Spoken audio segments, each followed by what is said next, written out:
Hi, this is an interactive graphing project specifically created for Google Slides. I'm going to show you what it contains and how to use it. So this comes with 4 different types of graphs: bar graphs, tally charts, pictographs, and tally charts. All right, so then at the end, there are also some blank graphs. So if you want your students to make up their own graph, they can write the clues here and they can make the graph, or you can make your own too with different questions and send those out. This is differentiated, so for each graph, the greens are the easier ones, blues are medium, and red is hard.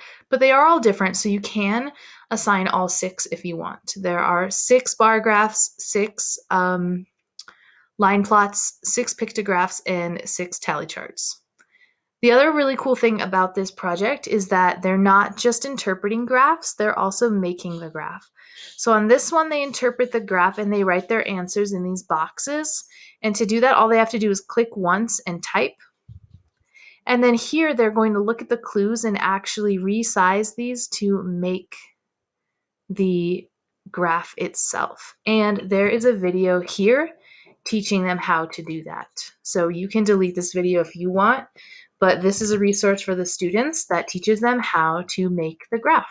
So again, here they interpret the graph. This is medium difficulty, and then the next one, it's the same theme. So favorite summer activities, favorite summer activities. So they don't have to rethink about the story behind the graph, but then here they would create the graph.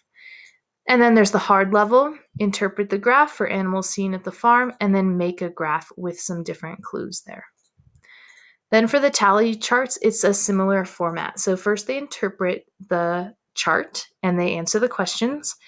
And then here they drag and drop the X's to make the chart. And there's a video here teaching them how to do that.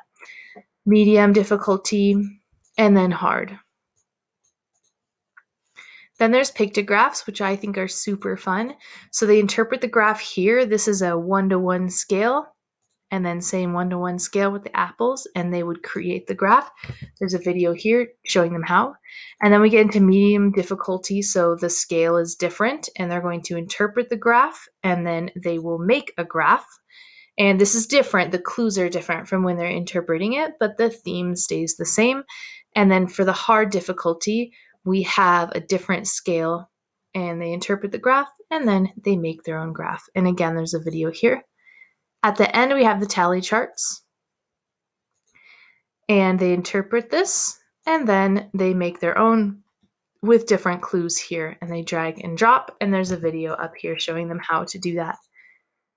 Medium difficulty, and then hard difficulty. So all in all, we have 6 times 4, so 24 different pages that they can work on.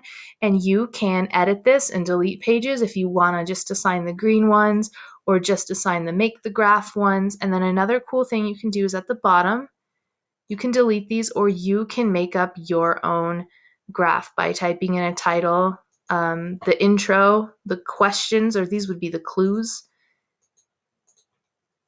And then the kids would size these, or you can have the kids make their own too. And so the kids would need to write a title.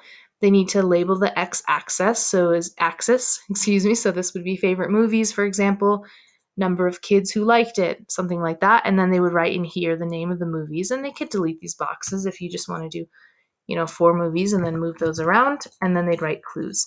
So I didn't include video tutorials for these. So if you want to do these with your kids, you can teach them this as an extension activity, but they would need to label the axis using the text boxes, and then they would type in their clues and create the graph. All right, so we have those for the different types. So that's this project. Lots of different graphs the kids can work on. I'm really excited to use this with my 3rd graders, and I hope that it's super helpful for you. As well as always, please reach out if you have any questions.